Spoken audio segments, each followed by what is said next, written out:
And hopefully there'll be no hurricanes during the course of this phone call. Ladies and gentlemen, joining us today on The Experience is a man who's uniquely qualified to discuss the topics we're going to discuss today. He has a wrestling background and also a legal background. And it's not like Dutch Mantel when he says, I got a pre-law and a pre-med background. This guy has pre-backgrounds and post-backgrounds. He's been a journalist, an attorney, and a lifelong wrestling fan. He's your friend and mine, Mr. Scott Williams. Scott, thank you for being on The Experience today. Mr. Cornette, it is my honor to be appearing with the individual who's probably most directly responsible for me becoming a fan in the first place. Well, I wasn't going to bring it up, but since you brought it up, tell a story real quick of how you got started in wrestling fandom before we go on to our serious topics of the day. Sure. I started watching wrestling in 1983 and would watch it sporadically. And we lived in Houston, so we got the Mid-South show.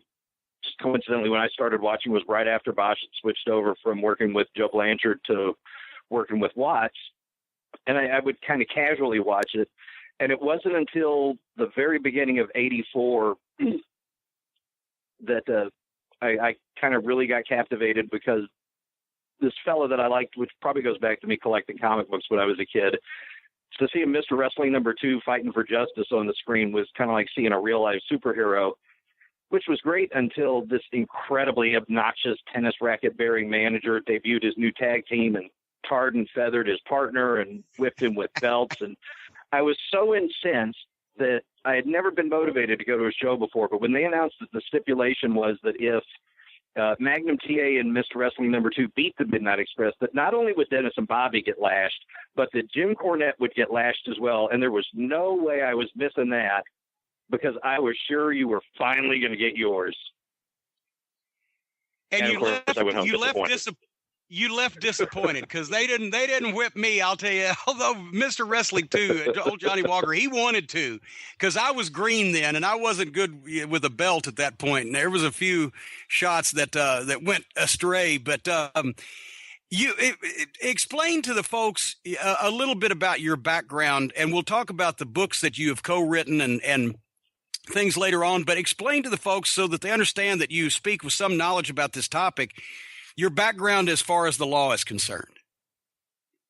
Well, I covered legal issues, police emergency response, the county and federal courthouse, the Galveston County Daily News from 1998 to 2008.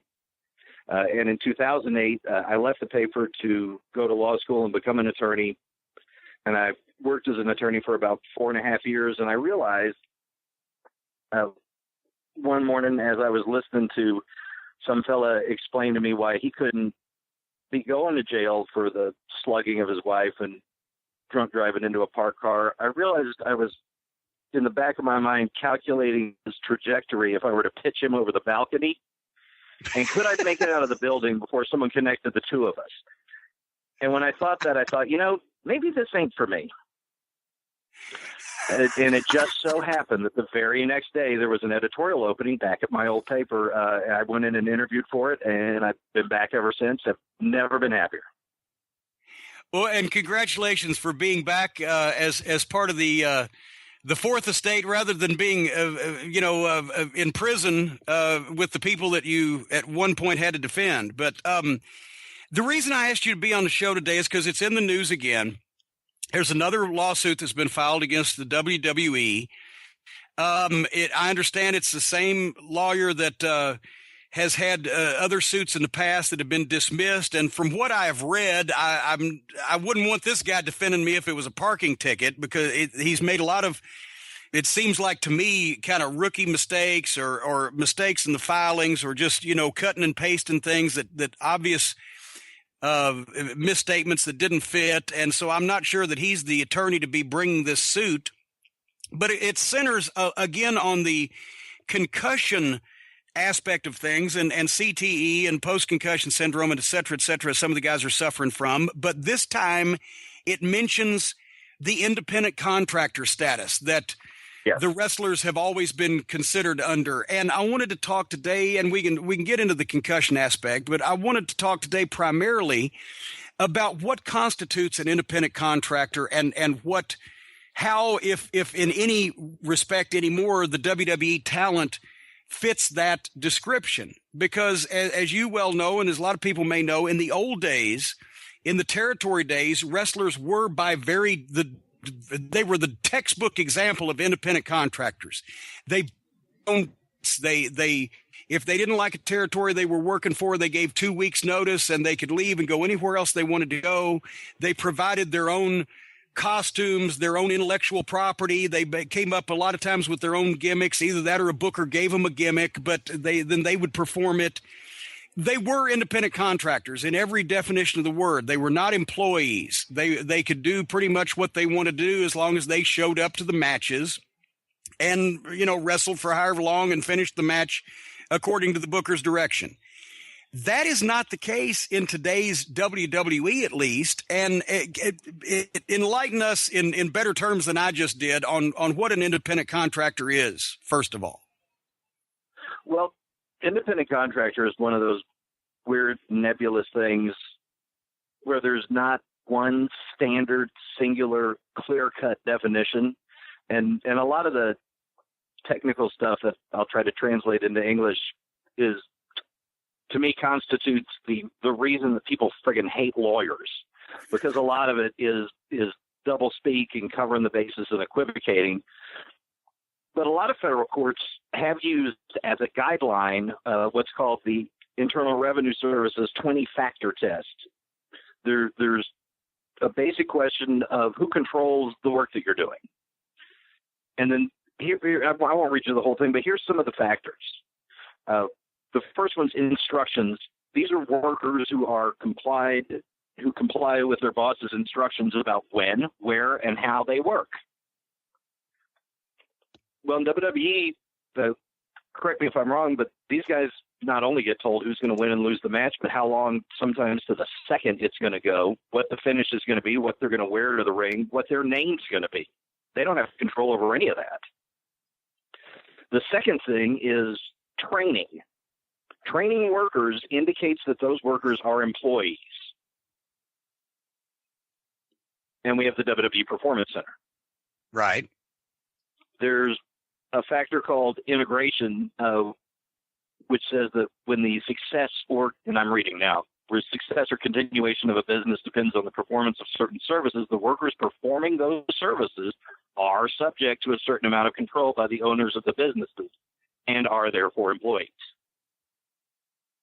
The services are rendered personally.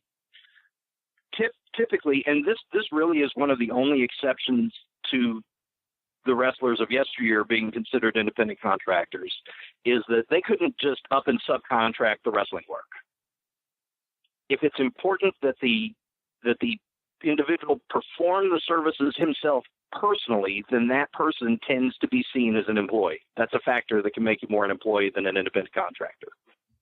And it's not like Dolph Ziggler couldn't walk up to somebody on Raw and send, Fandango to go wrestle in his place and pay him $50 for it. That wouldn't fly. Dolph Ziggler's match has to be worked by Dolph Ziggler. There are rules about or provisions about continuing relationships. A continuous relationship, as opposed to kind of what you were saying about in the old days, a spot here and a spot there. But Briscoe would work 3 or 4 territories. Terry was working 8 different territories at one point. But these guys are working in one place continuously. Another factor is set hours of work. The company establishing and telling the employees what their hours of work are going to be indicates control. Well, they not only tell them when they're going on for their match, but they tell them what time they have to get to the building and when they can leave.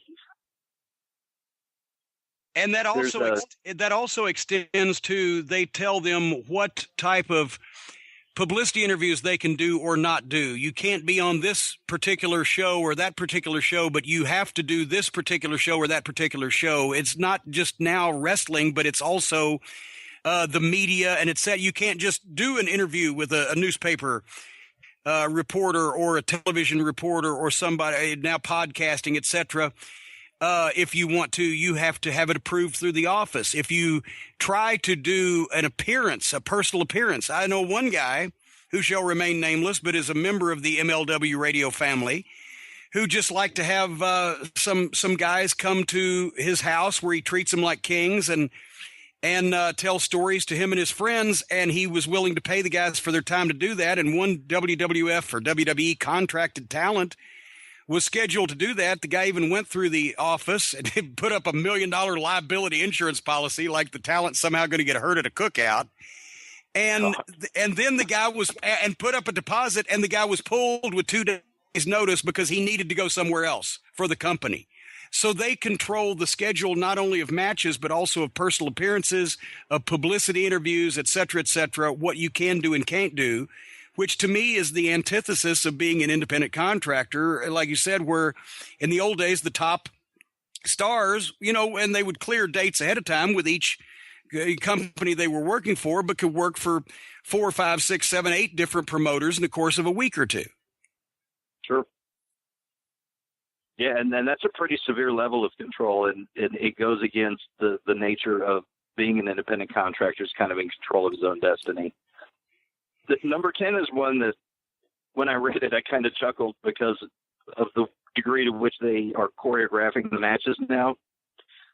But this is an actual indicator that someone's an employee, not an independent contractor. Control is indicated if workers are not free to choose their own patterns of work, but must perform services in the sequences set by the employers. And that sounds like a description of every match on Raw. And also, a lot of people now are probably that haven't read up on this are probably thinking, why are they going into such detail about these IRS regulations and this and that? And what difference does it make if you're an independent contractor or not? And basically, the whole reasoning behind questioning this is because as an independent contractor, you are not an employee. You're not eligible for insurance, for benefits, for retirement plans, for any of the other perks and benefits and basically good stuff that people who are retirement, people who are employees of other companies get, whether it be anything from the shady stuff that the people at Walmart get to, the big companies that give you really nice packages and good things. And the reason for the wrestlers of days gone by not being employees is because obviously the territories, the smaller promotions, it would have bankrupted the promoters to have to provide all that. And by the very nature of not only the business, but also of the wild Indian wrestlers, the cowboys and the outlaws and the people who came and went, would you want to try to provide, insurance and benefits for a guy like Chris Colt that, one time he took acid before a cage match in Washington and freaked out because he saw giant spiders trying to climb the cage. Would you want to provide benefits for that guy? Maybe not, but it wouldn't. And still there's no other company in wrestling today that probably could afford to do that, but the WWE could. Nowhere at any point in wrestling history has any company had more control over its talent, signed them up to contracts, burdens them in onerous contracts, pretty much one-sided, but at the same time still considered the talent independent contractors and didn't want to go to the expense that they now can afford of doing this for their talent, some of whom now spend the majority of their careers working for this one same company. Things have changed, but the WWE likes to say that they have taken wrestling and evolved it into sports entertainment and evolved it into this big production that you see now, but they still cling to, they're like Republicans. They still cling to the old ways of doing things when and if it benefits them, but they want to change things for what they perceive the better when it benefits them. Right. And unfortunately for them anyway, being a big operation means providing that stuff to your employees. It means spending that extra money to take care of your employees on the issues of benefits and health coverage, and even transportation and lodging costs. In the case of a touring company like that, you we would all think that professional football had gone completely bush league if a bunch of NFL players were suddenly able to produce paperwork that said the league was forcing them to pay for their own hotels at away games. Yeah, and a lot of fans these days don't also know that that's exactly what happens. Now, I had a different deal at one point with the WWF when I first started, because when I was still, and they've done this for other people, when I still was running Smoky Mountain Wrestling, it was coming in for TVs and pay-per-views, because I wasn't full-time on the road with them. It wasn't making the full checks from the house shows and et cetera. They would pay my rental car and my they wouldn't pay for the food, but they'd pay for the rental car and they'd pay for the plane ticket. They would pay for lodging, if I had to stay over or whatever, which usually I did. So they would reimburse you for some expenses, but not all. But with the guys that are on full-time, what they consider the full-time roster, they give you the plane ticket. And back in the 80s, from what I understand, I wasn't there, but I've been told by guys that were, they would give you a plane ticket to the start of the tour. And that's back when the tours could go 2 or 3 weeks at a time every day. And basically, once you got to where you were supposed to start, you hooked up with somebody, y'all split a rental car, you were on your own from that point on, with hotels, transportation, food, and you had to get back home on your own too. And then they'd send you a ticket to start again. Now they send you a plane ticket to go wherever you're supposed to go and get back home. But the rental cars, the food, the hotel, lodging, whatever, anything you spend on the road is still up to you. So there's been a lot of times that guys were making a couple $100,000 a year and still gross and still saying, well, Jesus, I'd rather be on the independents, because by the time you take all of those road expenses out of it, I'm not coming out as well as I was when I was an independent wrestler. And that's not even taking into account the fact that as independent contractors, this is why so many guys in the wrestling business have gotten in trouble with the IRS. There are no taxes withheld. You not only have to have your own tax returns prepared, pay whoever, CPA. I advise you not, if you're a wrestler, to go to H&R Block. But a CPA who understands that you have to file state income taxes in a variety of states, but also you have to pay quarterly installments as an independent contractor. Every April 15, June 15, September 15, January 15th, you have to pay installments on that year's taxes, or elsewise you're penalized, interest and penalties for not paying in. And it has to meet a certain threshold. I think it's 90% of your previous year's tax liability. So there's all this shit that these guys get into that sometimes they can't get out of, that would not be the case if they were employees and the taxes were withheld by the company. Right, and that's exactly right, and that's exactly why this is a fight that's worth having.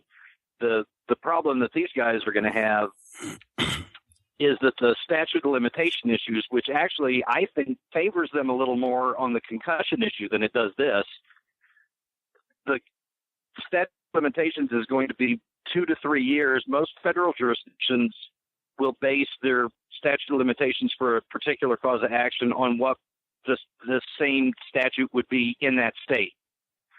And for those of you who don't watch a lot of Law and Order, the statute of limitations basically means the amount of time that you have to file an action from some starting point.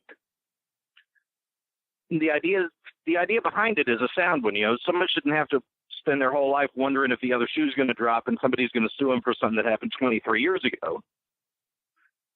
But at the same time, that can kind of work against someone who might have been taken advantage of in a contract situation by a much more savvy other party. If they don't realize that they got hosed by this contract for 6 years, they go see a lawyer, and the lawyer says, well, unfortunately, you only had 3 years from the signing of the contract or the end of the employment, and that time's passed. Your case has merit, but you're out of luck because you didn't do it in time.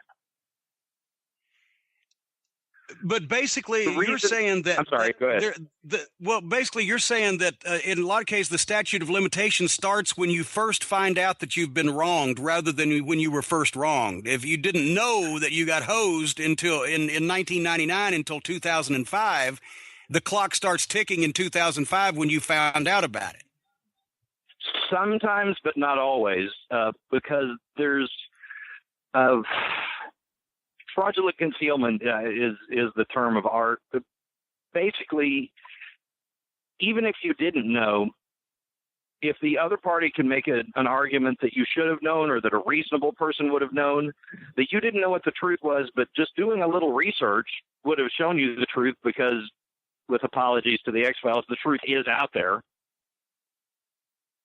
then they will start tolling from the time that the damage occurred, the contract was signed, or the employment ended, depending on when they want to start counting it, and not when you found out. If they can successfully show that you didn't find out, but you could have, and you maybe should have.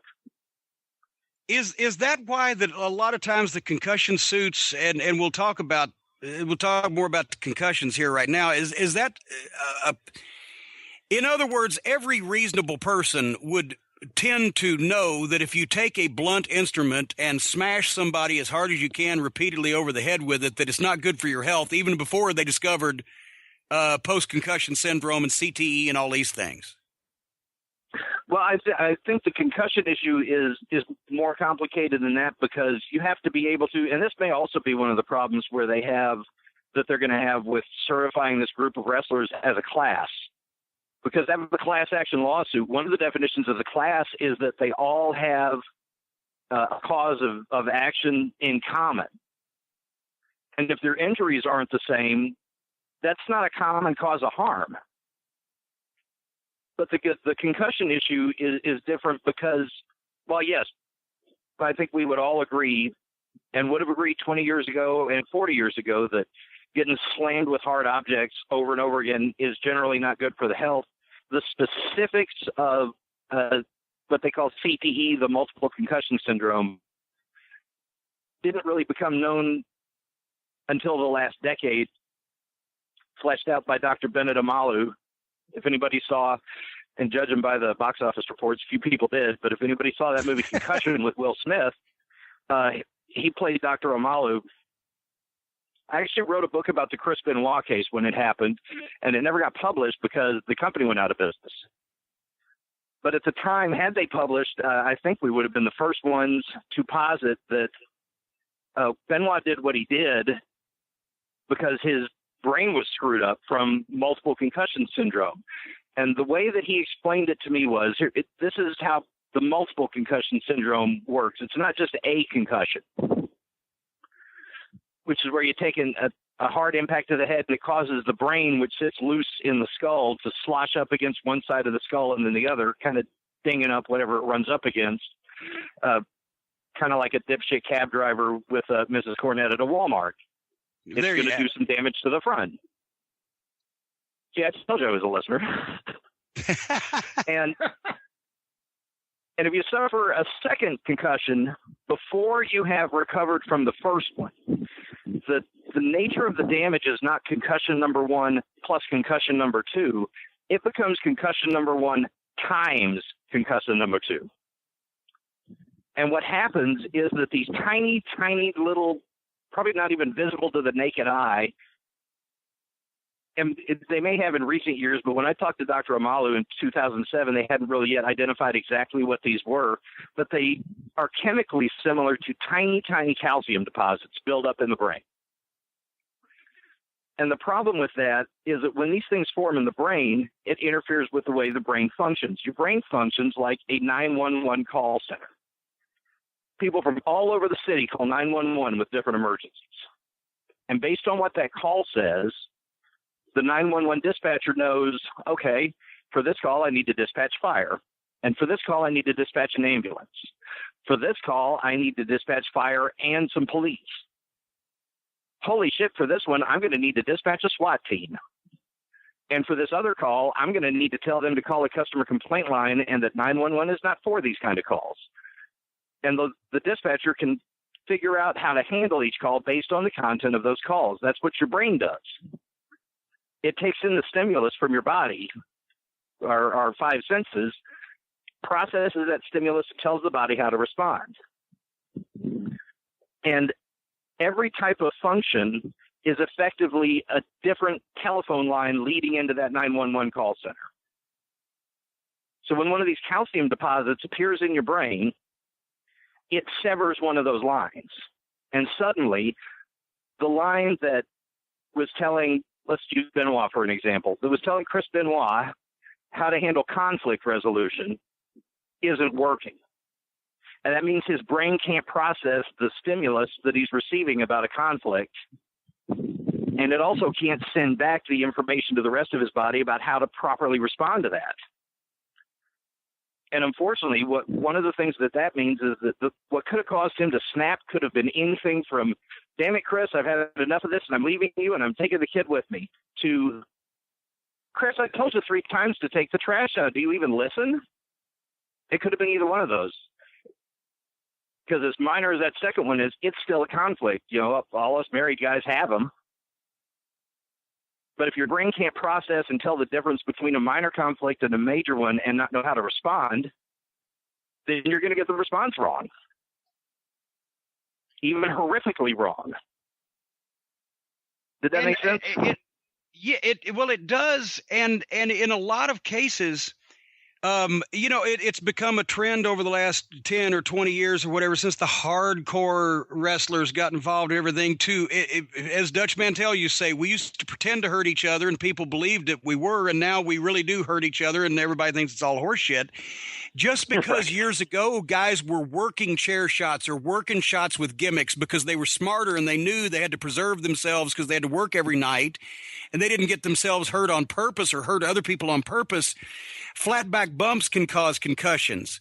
Bumps over the top rope where you hit something on the floor or a chair or ring steps that you didn't know was going to be there can cause concussions. Just a stiff punch or kick can cause a concussion, and it ain't ballet, so those things happen. So that's why that even though it's more prevalent in guys that have been in the business over the last 20 years to have multiple concussions, still in days gone by with guys working more carefully and more professionally, it still happened because it happens. And in those cases, they weren't even diagnosed. It was called getting your bell rung. And, I remember one night at Atlanta TV, this was in 1988, Bobby Fulton landed on his head from something that went awry. And with all the matches at midnight and the Fantastics had, every once in a while something happened. And he ended up in the locker room, and suddenly he said he couldn't remember what his brother's name was. He didn't remember finishing the match. And he started crying all of a sudden and running around in a circle in the locker room because he couldn't figure out where he was. And then suddenly, after he sat down and cooled off and calmed down, then he remembered things and was normal again and could remember his brother's name, and et cetera, et cetera. But he still had a concussion, but he worked the next night because that's what you did. We didn't know about these things now. They do now. And that speaks to another part of the reason why I think that the concussion suits against just the WWE, and we've talked about this off the air, are barking up the wrong tree in a lot of respects, because unless you spent your entire career in the WWE or its system, developmental, whatever, you can't really legitimately sue the WWE if you've been a professional wrestler at other places, because these things could have happened at any point in time and you can't pinpoint them. That's exactly right. And that'll lead me to another. This is one of those I warned you about where people are going to go, this is why people fucking hate lawyers. But there's many reasons, in law Scott. school, There's a lot of reasons. There's a lot. There's many. I actually told another lawyer in a family case that once. I said, congratulations, you're part of it. I didn't get invited to a lot of luncheons.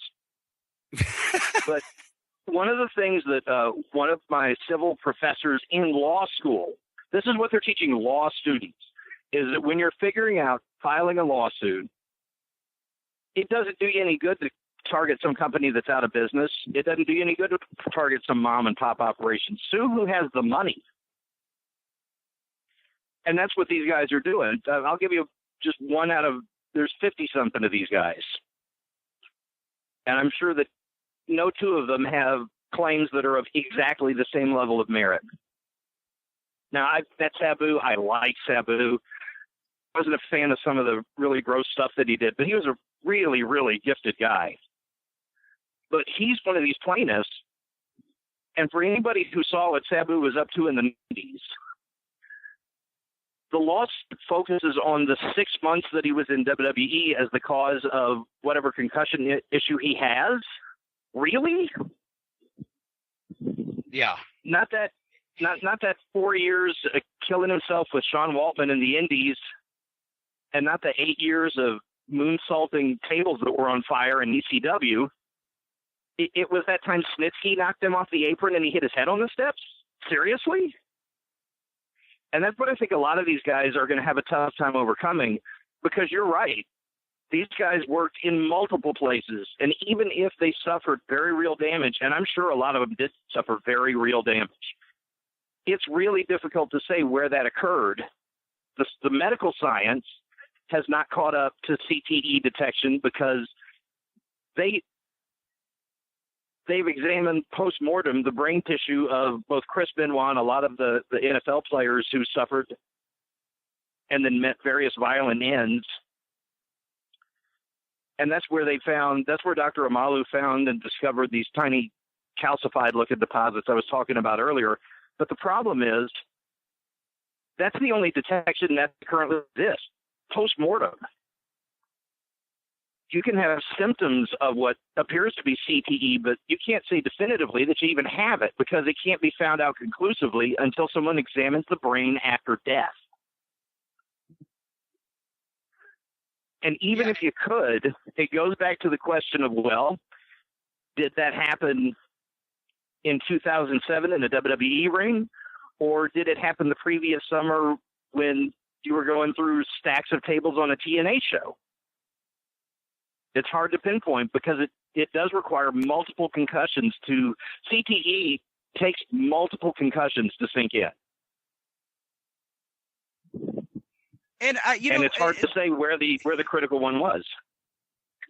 And that's I wrote a column on this a while back for Fighting Spirit magazine. You can go to jimcornette.com and search through the Fighting Spirit archives for my columns and hopefully find it. But the problem is there's a bad actor in this, and it's the WWE in terms of the way that it has treated or does continue to treat talent in terms of the independent contractor statute versus employee, or in the fact that we've talked about it here on the show before, for PR reasons, and let's face it, it's only purely for PR reasons, because this didn't happen until the Benoit case and Eddie Guerrero died. A few other things happened. Now they will provide drug and alcohol rehab for former talents that feel they need it. Although I've never gotten that letter still, folks, to this day. I did everything in the world for these people, and I served every function. I've never gotten that offer. I've never needed it, but I've never gotten the letter. But you gave up the Pepsi cold turkey, though.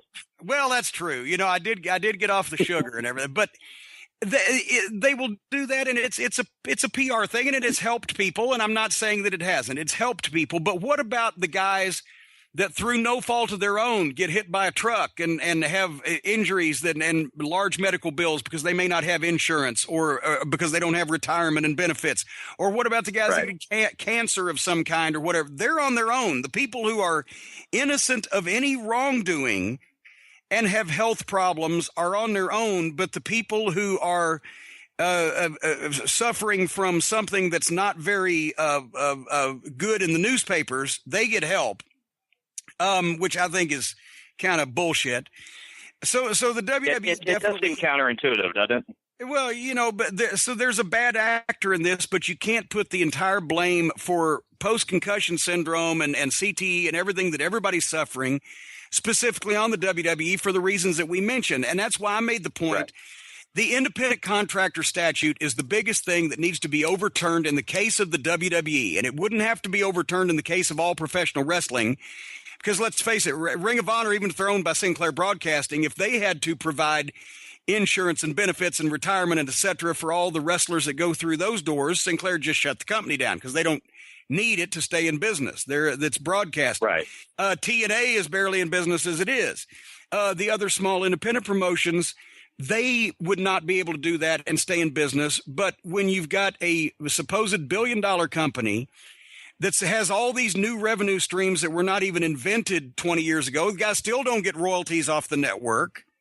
Maybe a couple of the guys named John Cena or somebody do, but for the average guy on the roster, they get nothing from the network. Their royalties are down dramatically because DVD sales are down dramatically because now you don't have to go to Walmart and buy a DVD. You can just get the network, and for $10 a month, you get everything with everybody that's ever worn tights. And the WWE doesn't even pay royalties for any of the libraries that they've received because that would have been up to the original companies, which are now all out of business, or they wouldn't have the libraries to begin with. So the only recourse to me that guys have otherwise, and if they're going to fall in line with some pie in the sky sentiments from some ambulance chasers, not to malign people in your profession, but since you already have, I'll go along with it. A lot of times the guys are not. I'm going to quote Brian last year. Fuck those guys. Well, there you go. Fuck those guys. There's a lot of former wrestlers that are not well versed in the legality of whether it be royalties and intellectual property, or whether it be any legal stuff that we've talked about here, and they have an attorney tells them, "Oh, I can get you a bunch of money," then they're standing in that line. And I think that instead of muddying the water and immuning people, both courts and the press and the average person on the street, to say, oh, it's another one of these lawsuits that's going to get dismissed because they're full of shit.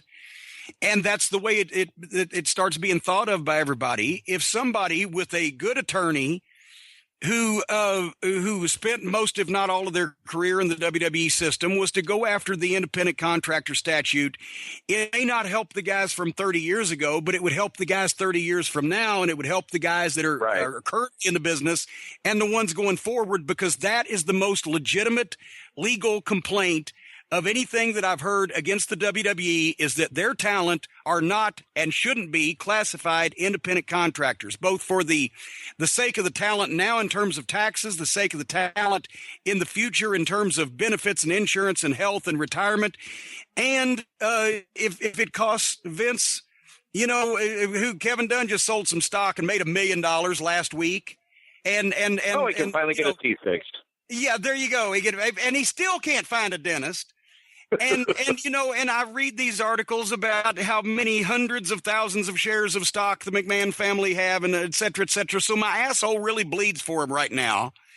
They could do something for the current talent and the talent for years down the road. And unfortunately, as far as what I can see, a lot of the older talent may just be fucked because of the reasons that we've just talked about. If they wrestled for someone else, you can't pinpoint places and dates and causes and et cetera. And then it would be up to the charitable nature of whoever was in charge of the WWE as to whether they should give these people who are disabled and having trouble something. And then, of course, then you'd have the boys, and we've talked about the boys are their own worst enemies. They'll fuck up anything. They get a good rate at the hotel. First thing they do is have a fucking drunken party and throw people through walls and have naked strippers running up and down the hall, and they lose the rate. It's the same thing. The boys are their own worst enemies, and so everybody would be hopping on that bandwagon, and it'd be a fucking clusterfuck. But there's still... I think the history... There's an injustice here. There's an injustice here. But people are going about solving it or settling it, to me, in the wrong way. Right, and I think part of the problem is that the double-edged sword of it is that the folks who have the better statute of limitations working in their favor are the people with concussion cases. Unfortunately, the people who factually have a better provable case are on the independent contractor side. But if they don't meet the statute of limitations, no one's even going to consider the merits of the fact of their case. And at some point, I've been telling people this for years, and I still believe it. At some point, someone who does fit within the statute of limitations is going to file the independent contractor case, and it's going to make for a radical change, because I don't think the idea of these guys as independent contractors, as we've said, is legally supportable in any way, shape, or form. But then it's going to take somebody currently involved in the business Boy, CM Punk, he didn't mind just saying, "Hey, I'm going home. See you. Wouldn't want to be you." I admire him for that. But so many of the guys, this is their dream job. This is what they want to do. And in some cases, Sure. where else are they going to make, $1 million a year or whatever? Where else is anybody going to make $1 million a year? But it's always the current guys that have the most power if they banded together. That's why there's no union, because the guys were going to unionize at the first WrestleMania until, of course, Hogan stooged events and what Ventura was doing and started the heat there. That lasts, I guess, till this day. Right, and that's not even new with WWE. Think about all those NWA lawsuits where Thunderbolt Patterson would get something started and then just kind of peter out on it as soon as somebody offered him a job again. Yeah, as soon as somebody, well, hey, I can get you booked in Louisiana, okay, and boom, and they're gone. And the guys, once again, besides being their own worst enemies, they have no options. They have, especially now more than ever, there's no, except if you've been a big name in the WWF/E in the past, and you can get good money on the independents. You used to be able to get good money in TNA. That's going away and is going to continue to go away. There's no place else. That may not be the only thing about TNA going away. Well, I didn't want to say it, but since you did, but there's no place where they can make that level of income. But there's also been no time in wrestling history where guys' careers were shorter, because I remember seeing Nick Bockwinkel not only still performing at a high level when he was 50 years old, but having been a wrestler at that point for 30 years and a main event talent. And now, if Vince lets you go or the WWE lets you go, there's a reason. The reason is that you're of no use to them anymore because they beat you into powder or botched up your gimmick or whatever. And then you can get, like I said, you used to be able to get, a decent deal from TNA, or maybe you can get some payoffs on the independents. And after a while that goes away. So it's going to take a drastic change in the thinking. But at the same time, can you imagine if every wrestler on the WWE roster, and I know the boys, just like the promoters, they've never been able to agree on what to have for lunch, and, they can't stick together. But if every wrestler from developmental to the top suddenly went in and said, well, WrestleMania next week, we need a union or we ain't going to be there, something would fucking happen. Yep. But that ain't going to happen, because that's relying on the boys to stick together for, the good of the business overall and themselves in the long term instead of the short term. Right. And all it takes is one little chink in the armor. All it takes is one guy to figure out a way that he can manipulate the situation to his benefit, and that's going to be the guy who goes to the office and gets guys busted. And as soon as the first couple of guys get busted, 75 to 80% of the rest of whatever they started out with are immediately going to say, okay, fuck this. Yeah. And now watch somebody that works for, Bluegrass Championship Wrestling is going to stage a fucking coup next week and demand to be unionized. And just the whole company will say, well, just fuck it. We only make $16 this week anyway. And nobody in the WWE is going to take my advice. So that's, let's talk about, before we get off of here, and we've gone into so much legality and so many sad things. Let's talk about a couple of good things, which are the books that you have co-written with some of the biggest stars in wrestling. I think Terry Funk's book, I just had a nice talk with Terry in New Jersey for Kayfabe Commentaries a couple months ago, and the Cowboys book, Cowboy Bill Watts. And who am I missing? I know I probably got them all on my shelf, but my shelf's in another room. I did write one about the history of ECW. I wrote one with Hacksaw Jim Duggan. We're just putting the finishing touches on Jim Ross's book right now. That's right. I have two other things in the works that I can't really talk about yet, but I have more coming. How did you get started being a noted co-author of wrestling books? It was kind of a weird coincidence. In 2002, and I still do it to this day, I started doing some copy editing for The Observer. And after a couple of years, 2004 comes along, and a company had contracted with Terry Funk to do his life story as a book. And Terry wanted Meltzer to do it. And at the time, Meltzer was putting his own finishing touches on the second Tributes book, which I highly recommend if anybody hasn't read it. It's a collection of historical obituary pieces that Meltzer's written on various major stars in wrestling. There's some great history stuff in those books.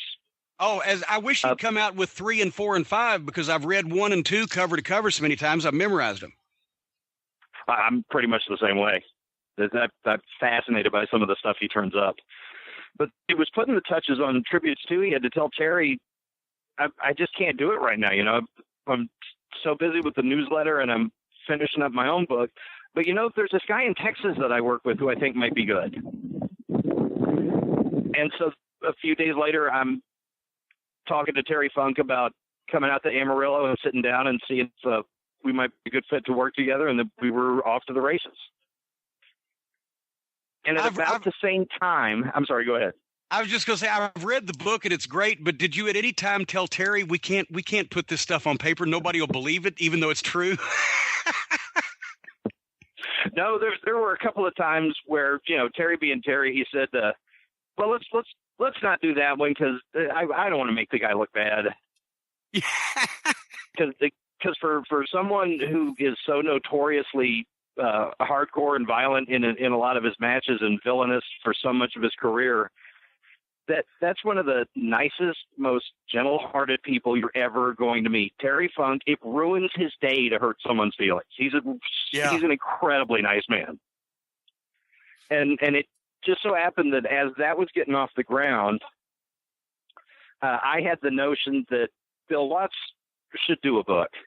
And I actually found him and made contact, told him what my idea was. He had been approached by some other folks to do a book, and the books that other people pitched to him were pretty much 300 pages about wrestling and nothing else about the rest of his life, and he just wasn't interested in doing that. And I thought that his spiritual journey was an important part of his life, because well, you saw him at the Mid-South Convention in 2014. Would you agree with me? He's still boisterous. That's the way he's always going to be. He's a very up guy. But that temper and a lot of the anger that dominated so much of his life is gone. It doesn't govern him the way that he used to. And a lot of that is a lifelong process that he went through. And once we realized that we were kind of on the same page in the story we wanted to tell, I was working on. I actually wrote both of those in the summer of 2004. I was not a lot of fun to be around at the time, but they, by God, got done. Terry Funk talking in one ear, Bill Watts talking in the other ear, and trying to maintain a real life at the same time would be almost too much. Hey, and we've been talking on and off about, and you were in contact with me a little bit, and JR, of course, Jim Ross's book, I would have to think, talk about heavy reading. It should come out as a volume like Funk and Wagnalls, volume 1 through 10, because JR's got so many stories and been involved in so many things. But when is that book going to be finished, going to be released? Will you come back on the show and plug it? I'm sure JR will. Sure. I can't wait to read it.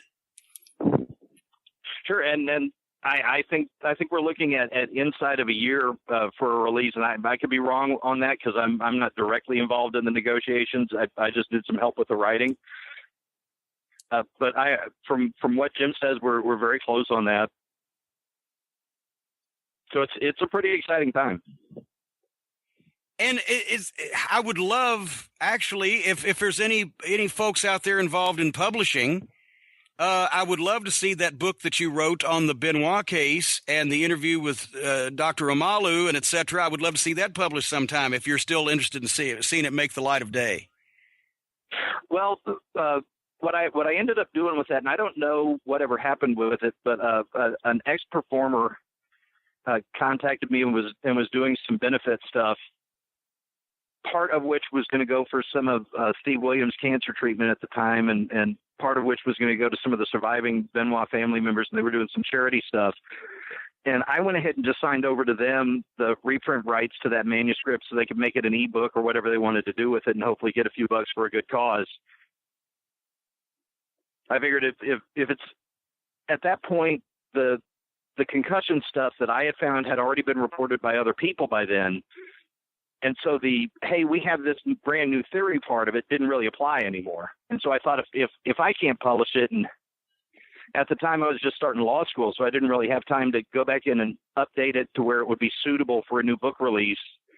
And I said, well, maybe somebody can get some good out of this. And so that's what I did with that. So I couldn't publish that now if I wanted to. Well, hell, if you steal from one person, it's plagiarism. If you steal from many, it's research. But if you steal from yourself, it's I don't know what would that be? You're an attorney. Figure it out. Well, Fantasy Records did sue John Fogerty for his first solo album sounding too much like Creedence. Hey, and I'm telling you what, the old man down the road sounds like nothing like Run Through the Jungle. I'm just telling you, it's completely different, and I'll testify to that in a court of law.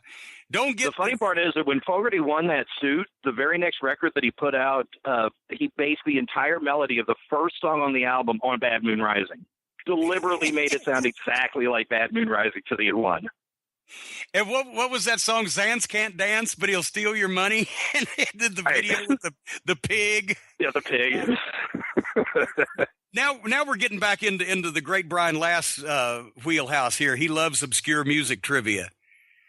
Brian, are you still awake? I'm still awake. The name Saul Zans woke me up. Saul Zans, yes, and Zans Can't Dance. That's right, because he had to change the name from Zans Can't Dance to Vans Can't Dance because he was going to get sued again. Yeah. That's right. Hey, but Scott, I tell you what, we better let you get back to your real job as a fine crusading journalist.